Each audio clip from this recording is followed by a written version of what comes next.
नमस्कार आणि welcome to Marathi मिसळ. माझं नाव आहे Preeti Garude and welcome back to our weekly show, जिकडे आम्ही तुम्हाला मराठी न्यूज किंवा आमचे व्ह्यूज आणि न्यूज फ्रॉम इंडिया आणि न्यूज फ्रॉम आपला आपला state Maharashtra as well as न्यूझीलंडची न्यूज आणतो इकडे. न्यूझीलंडमध्ये सध्या तरी खूप खूप काय काय न्यूज चाललेले आहेत. Today is the first day जे आपण ट्रॅफिक लाईट सिस्टीमच्या फ्रेमवर्कच्या रेड लाईटमध्ये आहोत. मला ऑनेस्टली जेव्हा काल न्यूज आली तेव्हा मे बी सॅटर्डेला जेव्हा न्यूज आली तेव्हा I had to look up की आपण रेडमध्ये कसे लिव्ह करत होतो, काय रूल्स आहेत, काय रूल्स नाही आहेत. तर आय एम शुअर की तुम्ही पण बघितलेले असतील, बट जस्ट टू रिआयटरेट सगळ्यांना मेन्शन करायचं आहे की मास्क आपल्याला सगळीकडे बाहेर घालायची गरज आहे. द हॉस्पिटॅलिटी व्हेन्यूज, रेस्टॉरंट्स आणि हे सगळे ओपन आहेत, पण फक्त रिझर्वेशन करून जायची गरज आहे because they can only let in 100 people at one time. आणि इव्हेंट्स अनफॉर्च्युनेटली जे मोठे इव्हेंट्स होते ते अनफॉर्च्युनेटली असे कॅन्सल करायला लागले आहेत because at one time only 100 people can gather at one time together. आपल्या प्राईम मिनिस्टर जसिंडा आर्डननी पण त्यांचं जे लग्न होतं जानेवारीच्या एंडमध्ये जे त्यांचं लग्न मिळणार होतं ते त्यांनी कॅन्सल केलेलं आहे. आणि I am sure that there R lot of other news such that will come out. But त्याच्याच आय थिंक आता ओव्हर द पास्ट 2 इयर्स जे आपण हे कोविड बरोबर लिव्ह करतोय, आपण अडॅप्ट झालेलो आहोत. खूप काय बिझनेसेसने पण अडॅप्ट केलंय ह्याच्यासाठी. इव्हेंट्सनी पण अडॅप्ट केलेले आहेत. I know that there are a lot of theatre companies that are going ahead. त्यांचे जे प्लेज लॉन्च होणार होते they are going ahead, but may be like with 50% capacity. आणि तुमचं वॅक्सिन पासची तर गरज आहेच. So make sure that you have your vaccine pass ready. आणि जे बूस्टरसाठी आता एलिजिबल होतील, like I will be eligible for a booster at the end of this month. So जेव्हा तुम्ही बूस्टरला एलिजिबल व्हाल, make sure that you go ahead and get your booster shots. But that is the news that जे आपण सगळे familiar आहोत या न्यूजशी, आणि तेच परत परत रिपीट करून पण एवढं पण काही खास वाटत नाही. तर मग आम्ही विचार केला की आजच्या शो मध्ये काहीतरी आपण वेगळं करू आणि खूप करंट आणि रेलेव्हंट करू खूप लोकांसाठी. स्पेशली विथ जी न्यूज आलेली लास्ट वीक किंवा लास्ट वीकमध्ये जे टोंगामध्ये वॉल्कॅनिक इरप्शन झालेलं, जे आपण कधीच एक्सपेक्ट नाही केलं की there would be a volcanic eruption that would happen so close to New Zealand. आणि अंडर वॉटर वॉल्कॅनिक इरप्शन झालेलं आणि टोंगामध्ये त्याच्या unfortunately because of that there is a lot of destruction that's happen and there is a lot of fund raising that's happening for Tonga. जर तुम्हाला त्याच्यासाठी interest असेल तर you can just find a few relevant ones that suit your need, and then do your part in helping rehabilitate what's happening in Tonga. पण जेव्हा ही व्हॉल्केनोची news आली, मला इंडियावरनं एवढे मेसेजेस आले. माझा मामा मला दरवेळेस असं एक न्यूझीलंडचं काही न्यूज असेल, एक मामा असतोच आपला असा, त्यांनी न्यूझीलंडचं काही न्यूज असेल तर मला लगेच फॉरवर्ड करतो तो की अरे ठीक आहे ना तू, अरे चांगलंय ना तुझं, कायकोरामध्ये अर्थक्वेक झाला, तू ठीक आहे ना. सो मला पण इंडियावरनं खूप काय न्यूज आले, खूप काय मेसेजेस आले लोकांचे, जे सगळे विचारत होते की अरे काय चाललंय, न्यूझीलंडला सुनामीचा अलर्ट आलाय, कसं झालेलं. आणि that makes us think that that New Zealand as such as a country is so vulnerable to climate change and the changes that are happening around the country and are happening around the world as such. मागच्या वर्षी climate change conference झालेलं, the COP26 that happened in November. There are a lot of initiatives that have come out after that. तर मग आम्ही विचार केला की अच्छा ठीक आहे, आजच्या एपिसोडमध्ये आपण let's talk about our state that जे आपण most of us that come from our state Maharashtra in India. आणि महाराष्ट्रामध्ये काय चेंजेस होत चाललेत अबाउट सस्टेनेबिलिटी. लाईक इंडियामध्ये आपल्याला असं maybe for some people think that that इंडियामध्ये सस्टेनेबिलिटी अँड क्लायमेट चेंजची कॉन्व्हर्सेशन जेवढं न्यूझीलंडमध्ये रेलेव्हंट आहे मे बी इंडियामध्ये नाहीये, but that is actually not true. हालीमध्ये maybe last week, actually, at the start of this month, there was a news that came out that Maharashtra is in fact the first state in India to start to launch a climate change school curriculum. So students who are from standard 1st to standard 8 studying in English medium as well as Marathi medium will be learning about climate change. And that's the first state in India in itself ज्यांनी हे असं नवीन introduce केलेलं. आणि जेव्हा मी ही news वाचली तेव्हा I was very excited about this actually, कारण की मला असं जेव्हा वाटत होतं की मी जर शाळेत असताना ह्याच्याबद्दल थोडं जरी वाचलं असतं किंवा ह्याच्याबद्दल थोडी तरी अवेअरनेस असती amongst the people who are around us, आपल्याच जनरेशनमधनं किंवा the generation before us and the generation after us would have taken a lot more steps because they were aware about all of these things. But you can't talk about what's happened in hindsight. Hindsight always gives you a lot more insights. But असं वाटतं की जे so there is information that the current generation the Gen Z ज्यांना बोलतात, त्यांच्यामध्ये there is a lot more awareness about there lot more concern about climate change, sustainability, आणि taking that into perspective the Maharashtra government has introduced climate change as a topic. आणि ह्याच्यामध्ये students are going to learn about the droughts that are happening in the country as well as in Maharashtra, floods, storms, the way the country the way the planet is heating up, as well as how this can be mapped, आणि मग ते carbon footprint जो आपला असतो तो कसा reduce करू शकतात. So all of this is mapped out from standard first to standard 8. आणि this is been created with UNICEF. So UNICEF child त्यांच्याबरोबर कोलॅबरेट करून हा करिक्युलम क्रिएट केलेला आहे. आणि आय नो दॅट आपल्याला खूप जणांना, जर तुमचे कुठले फॅमिली मेंबर्स असतील इंडियामध्ये, आताही मुंबईमध्ये किंवा महाराष्ट्रामध्ये तुमचे कुठलेही फॅमिली मेंबर्स अजून असतील, तर त्यांच्याकडनं तुम्ही ऐकलं असेल की अरे सध्या तरी खूप थंडी होती, म्हणजे पुण्यात आणि नाशिकमध्ये तर सध्या खूपच थंडी होती. मुंबईवाल्यांनी तर स्वेटर काढलेले त्यांचे बाहेर 15 डिग्रीला, जे मला असं विचार करून खूप अम्युझिंग वाटतं आता. पण मला माहितीये की जर मी मुंबईमध्ये असते आता तर मी पण माझं स्वेटर काढलाच असता बाहेर.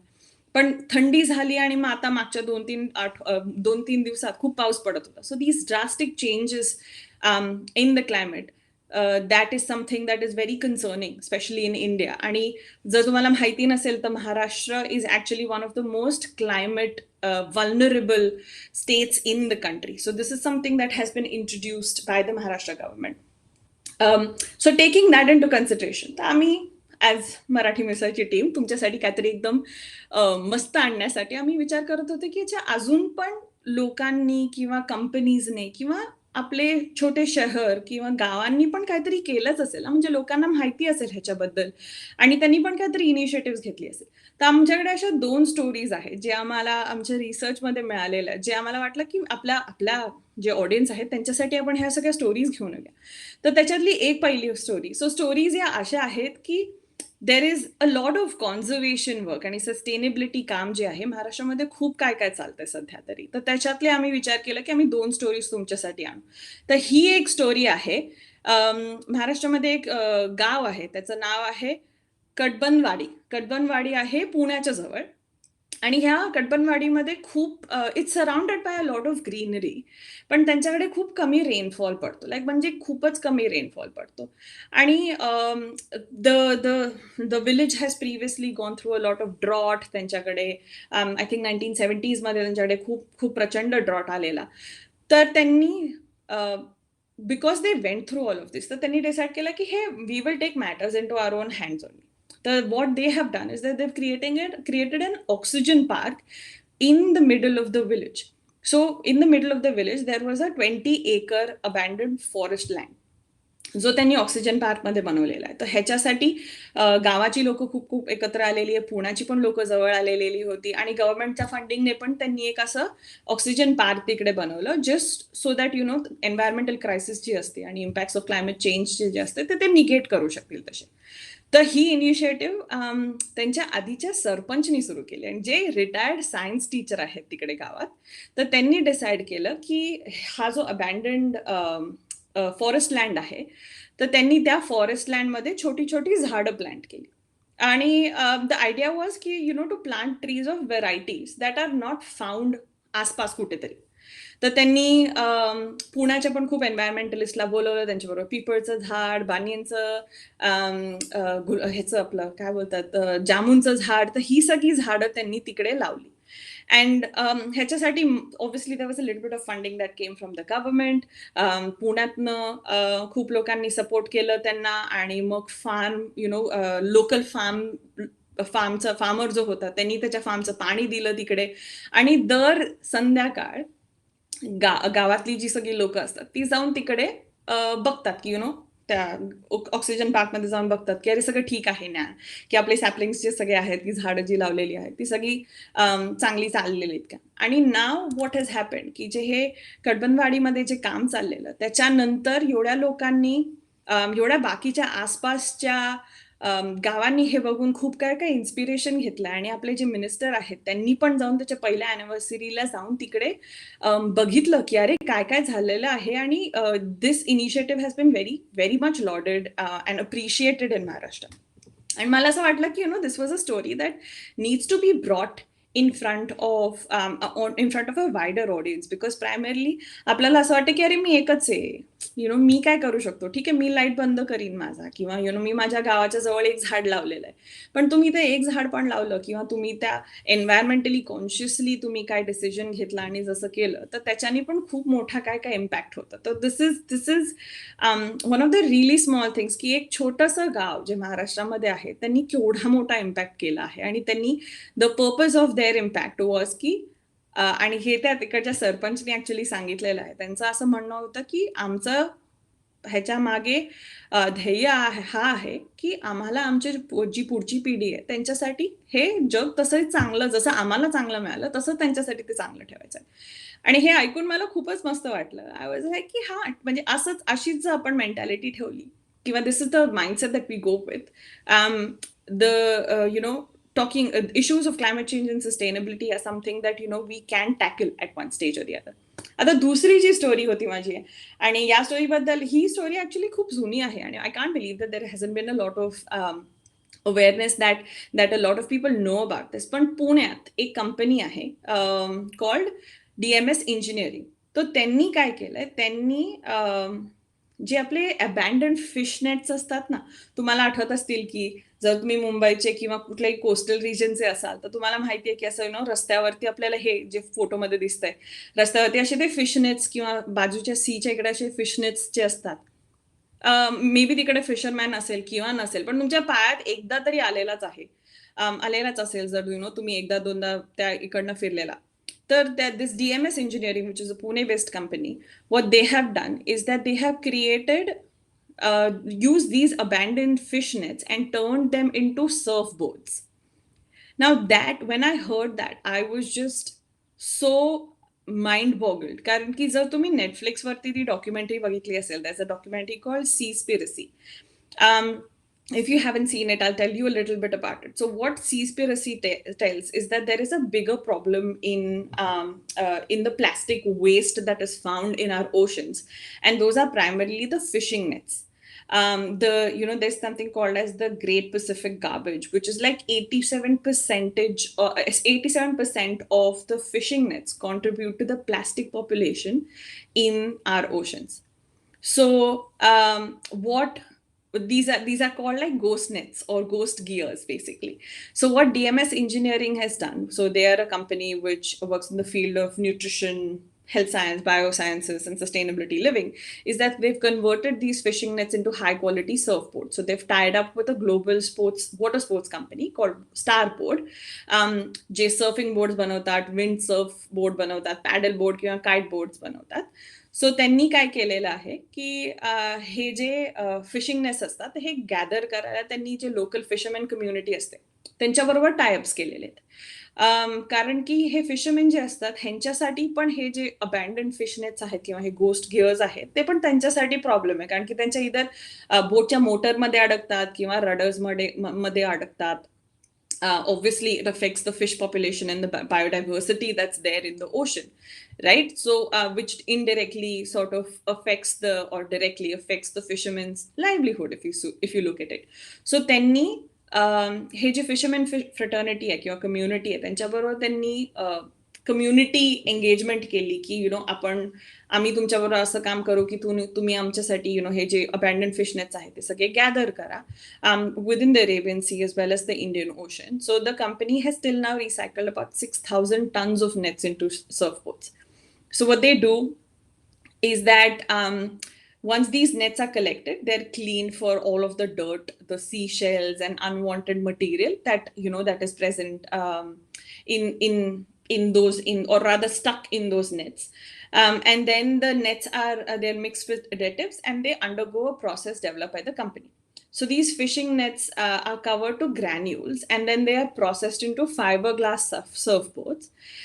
The primary material is the granule in the surfboard. So, it can also be used to make furniture किंवा अजून काय काय आपले जे आयटम्स असतात ते पण बनवू शकतात, त्याच्याने पण ते बनवू शकतात.